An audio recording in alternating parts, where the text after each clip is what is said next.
میرا یہی پیغام ہے میڈیا کے ذریعے کہ تمام والدین اپنے بچوں کو ہر بار پولیو کے 2 قطرے ضرور پلائیں۔ السلام علیکم ناظرین، آپ دیکھ رہے ہیں فلائی نیوز۔ خبر شامل کرتے ہیں غلام مرتضیٰ ارائیں کی۔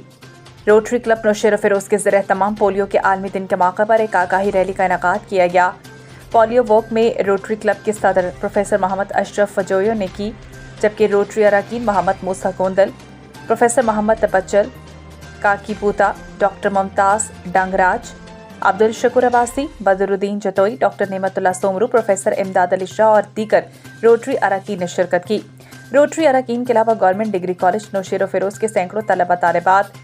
اساتذہ، ضلع انتظامیہ کے نمائندے ڈاکٹر وجے کمار، ڈسٹرکٹ ہیلتھ آفیسر کے نمائندے ڈاکٹر غلام علی، یونیسیف کے نمائندے اکبر علی جنیجو، ہیلتھ ورکرز اور پولیو ویکسینیٹرز نے واک میں حصہ لیا۔ پولیو واک آگاہی کا آغاز گورنمنٹ ڈگری کالج نوشیر و فیروز سے ہوا، جو کہ پریس کلب نوشیر و فیروز کے سامنے اختتام پذیر ہوئی۔ واک کے اختتام پر صدر روٹری اراکین، ڈاکٹرز، پروفیسرز اور طلباء نے پولیو کے خاتمے اس وبا سے بچاؤ کے حوالے سے اپنے خیالات کا اظہار کیا۔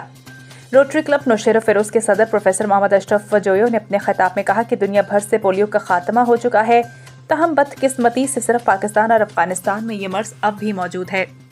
جس کی ایک بڑی وجہ کچھ ذمہ دار اداروں کی عدم سنجیدگی اور ان والدین کا عدم تعاون ہے جو اپنے بچوں کو پولیو سے بچاؤ کے خطرے پھیلانے سے انکار کرتے ہیں۔